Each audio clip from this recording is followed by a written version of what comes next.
Hasbunallah wa ni'mal wakil. Terhindar azab kubur. Apa tipsnya? 2. Yang pertama, menghindari perbuatan-perbuatan yang mengakibatkan azab kubur. Apa yang pertama? Menghindari perbuatan-perbuatan yang mengakibatkan azab kubur. Yang kedua, berdoa kepada Allah agar terhindar dari azab kubur. Apa yang pertama tadi? Menghindari perbuatan-perbuatan yang mengakibatkan azab kubur. Contohnya, Ustaz. Contohnya banyak. Salah satu pemicu azab kubur terbesar adalah syirik. Kenapa? Syirik. Jadi orang yang melakukan kesyirikan, maka dia akan diazab di kuburan.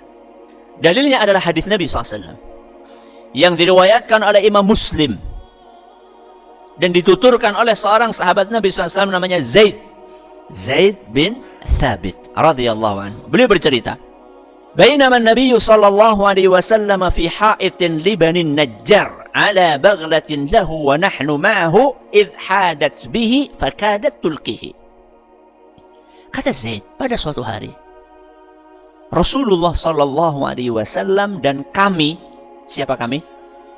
Sebagian sahabat, salah satunya Zaid, sedang berada di kebun salah satu dari kabilah Bani Najjar, sedang berada di kebun. Dan Rasulullah SAW naik baglah, kuda sama keledai dikawinkan, lahirlah hewan namanya baglah.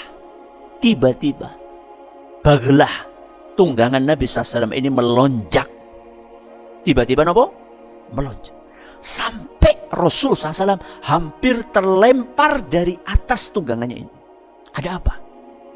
Wa idza akburun sittatun au khamsatun au arba'ah. Ternyata di situ ada kuburan-kuburan. Ada beberapa kuburan di situ. Faqala, maka Nabi SAW bersabda, "Man ya'rifu ashaba hadzal qabr?" Siapa di antara kalian yang tahu ini kuburan siapa? Faqala rajulun ana. Maka salah satu di antara sahabat itu mengatakan, "Saya wahai Rasul tahu ini kuburan siapa." Qala, "Famata mata haula?" Mereka itu matinya kapan? Qala, "Matu fil isyraq." Mereka wahai Rasul adalah orang-orang yang mati saat mereka masih musyrik. Berarti syirik adalah penyebab azab kubur. Buktinya apa? Buktinya Nabi SAW kemudian melanjutkan, "Inna hadhil ummah tubtala fi kuburiha." Sesungguhnya umat ini akan mendapatkan ujian di kuburannya. Laula an la tadafa'u la da'autullaha an yusmi'akum min azabil qabri alladhi asma'u minhu. Kalau bukan karena aku takut gak ada yang ngubur kalian, niscaya aku sudah berdoa kepada Allah agar Allah berkenan memperdengarkan kepada kalian azab kubur seperti yang aku dengar. Berarti Nabi SAW dengar apa? Azab kubur. Nabi sebenarnya pengen minta sama Allah supaya kita semua bisa mendengar azab kubur. Tapi Nabi tidak lakukan itu. Kenapa? Karena Nabi takut gak ada yang ngubur kalian. Maksudnya gimana? Kabehan mati gara-gara krungu azab kubur. Saking medenine, saking seremnya. Makanya tadi kaget melonjak. Karena saking mengerikannya azab kubur. Maka kemudian Nabi SAW mengatakan, "Ta'awadhu billahi min azabin nar." Mintalah kalian perlindungan kepada Allah dari azab neraka. Jadi di dalam hadis ini secara tegas disebutkan bahwa orang-orang ini diazab gara-gara apa? Syirik. Contoh yang lain yang menyebabkan azab kubur adalah tidak beristinja dengan baik. Baik, istinja siapa? Tidak cebok dengan baik setelah buang hajat. Apa dalilnya? Hadis riwayat Bukhari dan Muslim. An Ibnu Abbas radhiyallahu anhu maqal, dari seorang sahabat Nabi SAW yang bernama Abdullah ibnu Abbas radhiyallahu anhuma, beliau berkata, marra Nabi sallallahu alaihi wasallam biqabraini faqal. Pada suatu hari Nabi SAW melewati dua kuburan. Pinten? Dua. Kemudian Nabi SAW tiba-tiba bersabda, innahuma la yu'adzabani wa ma yu'adzabani fi kabir. Dua orang ini sedang disiksa. Dua orang ini sedang diazab. Dan pemicunya adalah bukan hal yang besar menurut kebanyakan orang. Amma ahaduhuma fakana la yastatiru minal baul. Adapun orang yang pertama adalah karena semasa hidupnya tidak menjaga tubuhnya dari air kencing. Dan ini ada beberapa kemungkinan. Buang air kecil tapi tidak cebok. Atau kemungkinan yang lainnya, cebok tapi air kencingnya kemana-mana. Maka supaya kita terhindar dari azab kubur, saat kita buang air, maka bersihkan semaksimal mungkin. Apalagi Ustadz, yang bisa menyebabkan azab kubur, ghibah. Ghibah itu apa? Ngerasane. Apa dalilnya kalau ghibah bisa menyebabkan azab kubur? Kata Imam Ibnu Hajar rahimahullah, yang diriwayatkan oleh Imam Ahmad, dan beliau mengatakan isnadnya sahih, bahwa orang yang kedua adalah wa ma yu'adzabani illa fil ghibati wal baul. Salah satu dari kedua orang itu adalah diazab karena ghibah. Makanya Nabi SAW ketika mengingatkan para sahabatnya agar tidak ghibah, maka salah seorang sahabat bertanya, ya Rasulullah, in kana fihi ma aqul. Wahai Rasul, orang yang saya omongin itu memang benar-benar seperti itu. Kata Nabi SAW, in kana fihi ma taqulu faqad igtabtahu. Kalau memang orang yang kamu omongi itu betul-betul seperti yang kamu sebutkan, maka itulah namanya ghibah. Jadi ghibah itu adalah menyebutkan sesuatu yang ada di dalam diri orang tersebut dan dia nggak suka itu disebut.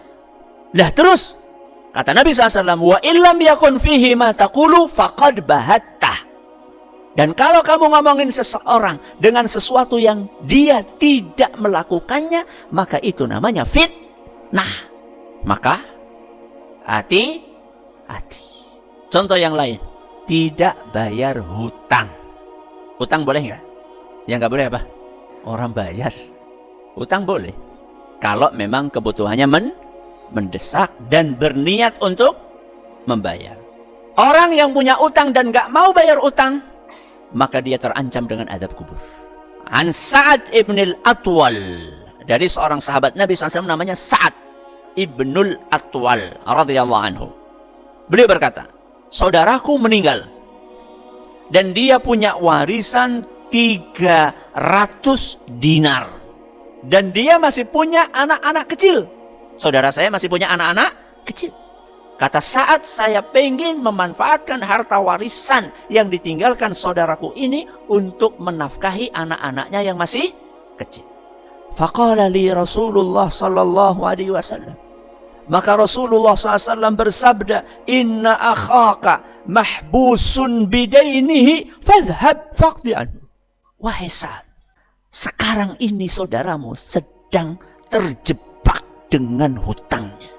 Dia sedang disiksa gara-gara hutang yang belum dilunasinya.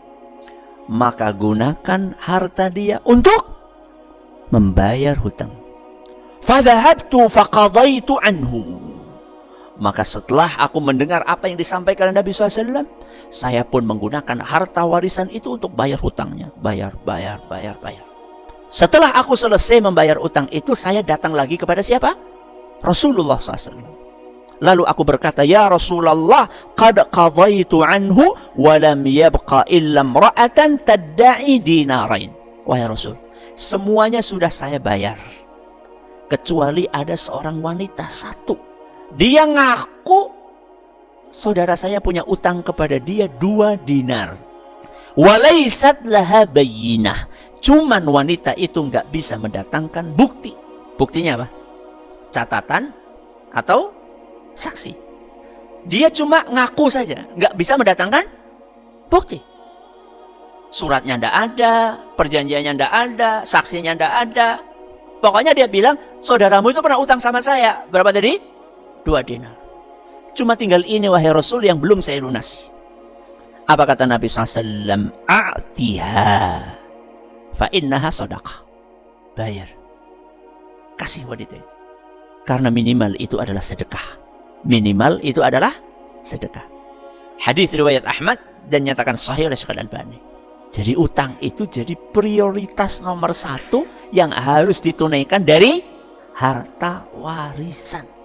Ini adalah sebab yang pertama, menghindari perbuatan-perbuatan yang bisa memicu azab kubur. Yang kedua, yang terakhir adalah napa wau? Berdoa. Berdoa minta perlindungan dari azab kubur. Salah satunya adalah doa yang rutin kita baca kapan? Sebelum salam, setelah selesai tasyahud.